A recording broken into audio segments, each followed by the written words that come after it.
গ্রামের নাম ছিল কাশীপুর। ছোট্ট একটা গ্রাম, চারদিকে সবুজ ধানক্ষেত, মাঝখান দিয়ে বয়ে গেছে সরু একটা খাল। খালের উপর বাঁশের সাঁকো, সন্ধ্যা হলে সেখানে বসে গল্প করত গ্রামের ছেলেরা। সেই গ্রামেরই একজন ছেলে ছিল রাহাত। রাহাত খুব সাধারণ একটা পরিবারের ছেলে। বাবা একজন স্কুল শিক্ষক, মা গৃহিণী। ছোটবেলা থেকেই রাহাত একটু চুপচাপ স্বভাবের ছিল। অন্য ছেলেরা মাঠে খেলতে গেলে সে বই নিয়ে বসে থাকত। তবে সে একেবারে একা ছিল না। তার তিনজন খুব কাছের বন্ধু ছিল, আরিফ, সুমন আর নিলয়। চার বন্ধু মিলে তারা গ্রামের সব জায়গা ঘুরে বেড়াত। কখনো খালের ধারে বসে গল্প, কখনো স্কুলের মাঠে ফুটবল। তাদের বন্ধুত্ব এতটাই গভীর ছিল যে গ্রামের মানুষ প্রায়ই বলত, এই চারজনকে কখনো আলাদা করা যাবে না। কিন্তু সময় সবকিছু বদলে দেয়। এক স্কুল জীবনের শেষের দিকে এসে সবাই নিজের নিজের ভবিষ্যৎ নিয়ে ভাবতে শুরু করল। রাহাতের স্বপ্ন ছিল বড় শহরে গিয়ে পড়াশোনা করা। সে ডাক্তার হতে চেয়েছিল। একদিন সন্ধ্যায় তারা চারজন খালের সাঁকোর ওপর বসেছিল। রাহাত ধীরে বলল, আমি ঢাকায় পড়তে যেতে চাই। আরিফ একটু চমকে উঠল, সত্যি? তাহলে তো আমাদের ছেড়ে চলে যাবি। রাহাত হেসে বলল, ছেড়ে যাব কেন, পড়াশোনা শেষ করে তো আবার ফিরব। নিলয় বলল, দেখিস, শহরে গেলে আমাদের ভুলে যাবি। রাহাত মাথা নাড়ল, কখনো না। কিন্তু সেই কথাটা সত্যি হল না। কয়েক মাস পরে রাহাত ঢাকায় চলে গেল। নতুন শহর, নতুন জীবন।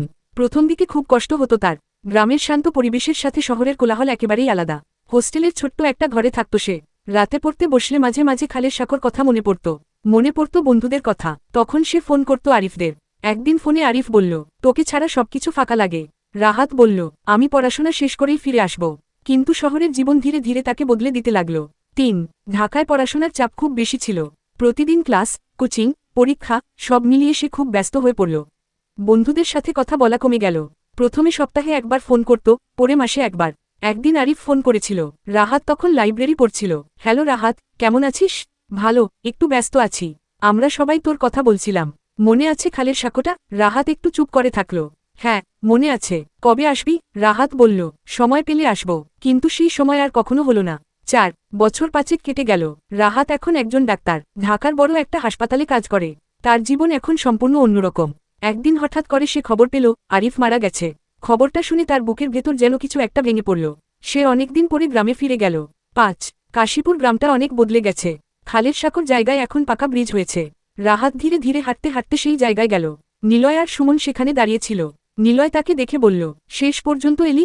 রাহাত মাথা নিচু করে বলল, আমি খুব দেরি করে ফেলেছি। সুমন বলল, আরিফ শেষ পর্যন্ত তোর অপেক্ষা করেছিল। এই কথাটা শুনে রাহাতের চোখে পানি চলে এল। সেদিন রাতে রাহাত গ্রামের বাড়িতে বসে অনেকক্ষণ ভাবছিল। সে বুঝতে পারল, জীবনের দৌড়ে সে অনেক কিছু হারিয়ে ফেলেছে। বন্ধুত্ব, স্মৃতি, সময়, সবকিছু। পরদিন সকালে সে আবার সেই ব্রিজের কাছে গেল। সূর্য উঠছিল, খালের পানিতে আলো ঝিলমিল করছিল। রাহাত ধীরে ধীরে বলল, ফিরব না আর তোমাদের মাঝে। কারণ আমি যখন ফিরলাম, তখন তোমরা আর আগের মতো নেই। সময় আমাদের সবাইকে বদলে দিয়েছে। তার চোখে জল চলে এল। নিলয় তার পাশে এসে দাঁড়াল। ফিরতে না চাইলে আসিস কেন?